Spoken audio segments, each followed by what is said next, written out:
से थोड़ा अलग सवाल है। आज जो रैली होने वाली है छुट्टी वालों को लेकर जंतर मंतर पर, क्या उसकी परमिशन मिल गई है? देखिए, पहली बात तो मैं आपको बताऊं, ये तमाम अलग अलग कोर्टों के आदेश पर यह तय हुआ है कि कोई भी आदमी सरकार के खिलाफ अपनी आवाज उठाना चाहता हो तो जंतर मंतर जा सकता है। इस सरकार के बनने से पहले तो वो कहीं पर भी प्रदर्शन कर सकता था। इंडिया गेट पे भी प्रदर्शन होते थे, गली मोहल्लों में भी प्रदर्शन होते थे, रामलीला मैदान में प्रदर्शन होते थे, प्रधानमंत्री निवास के सामने हम लोगों ने निर्भया के समय में प्रदर्शन किए, आईटीओ में प्रदर्शन होते थे। अब इस सरकार ने यह कह दिया नहीं साहब, प्रदर्शनों के लिए एक ही जगह है डेजिग्नेटेड प्लेस जंतर मंतर, तो जंतर मंतर पर तो हम प्रदर्शन करेंगे, यह हमारा मौलिक अधिकार है। और अगर हमें प्रदर्शन करने से रोका गया तो उसकी वजह से अगर दिक्कत होगी तो उसकी जिम्मेदार दिल्ली पुलिस और दिल्ली पुलिस के अफसर हैं, क्योंकि दिल्ली के अंदर कोहराम मचा रखा है आपने, गरीब आदमी का आपने जीना मुश्किल कर दिया, छोटे छोटे बच्चों के घरों को आपने उजाड़ दिया। वो आदमी अपने बच्चों को लेकर कहां जाएगा, कहां सर छुपाएगा?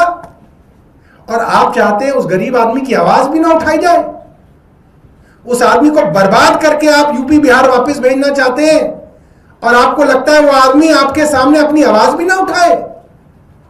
वो गरीब आदमी अपनी आवाज उठाएगा, उसके पास और कोई चारा नहीं है आवाज उठाने की बजाय। और अगर दिल्ली पुलिस ने हमें जंतर मंतर जाने से रोका तो उसकी वजह से अगर दिल्ली में जो समस्या होगी उसकी जिम्मेदार दिल्ली पुलिस के अफसर होंगे सीधे तौर पर। देखिए, ऐसा है, हम ये चाहते हैं कि देश में जितने भी प्रोजेक्ट डिले होते हैं उनमें मंत्रियों के ऊपर एफआईआर करनी शुरू करी जाए। अगर हम ही को पहला बलि का बकरा बनाना तो हम भी बनने के लिए तैयार हैं, मगर वो जो बाकी मंत्री घूम रहे केंद्र सरकार के, उन पे भी तो एफआईआर कर लो। उन पे कौन एफआईआर करेगा? और केंद्र सरकार तो चलो छोड़ो, रानी झांसी फ्लाईओवर, इसका तो मुझे लगता है कि वर्ल्ड रिकॉर्ड होगा। रानी झांसी फ्लाईओवर शायद 1998 में कंसीव किया गया और बताया गया कि यह 2018 तक बन के तैयार हो जाएगा। माफ कीजिएगा, 2006 में शुरू में बताया गया था कि बन के तैयार हो जाएगा, और ये 2 दशकों में बनाया। 1998 में शुरू हुआ और 2018 में बनाया। 2 दशकों में 20 साल, जिसमें 16-17 साल भारतीय जनता पार्टी के थे।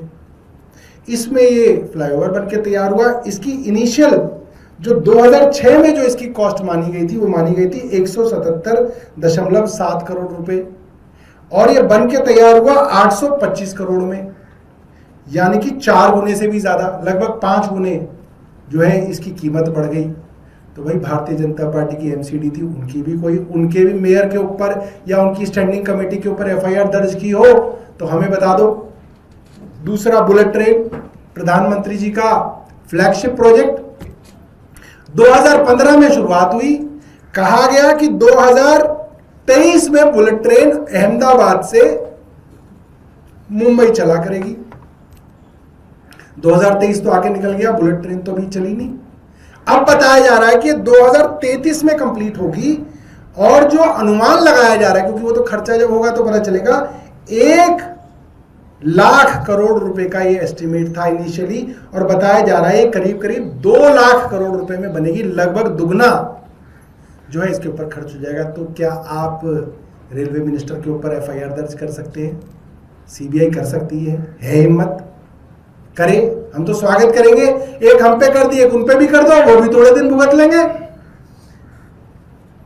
और केंद्र सरकार की रिपोर्ट है 2023 की कि केंद्र सरकार का infrastructure and project monitoring division, जो इनके बड़े बड़े प्रोजेक्ट्स को मॉनिटर करता है, उसके हिसाब से, मेरे हिसाब से नहीं, केंद्र सरकार के डिवीजन के हिसाब से, उनके 56% प्रोजेक्ट 3 साल से ज्यादा डिले होते हैं, और उसके अंदर लगभग 10 14.88 लाख करोड़ रुपए का खर्च आना था, जिसमें अब 14.07 लाख करोड़ रुपए का खर्च आएगा।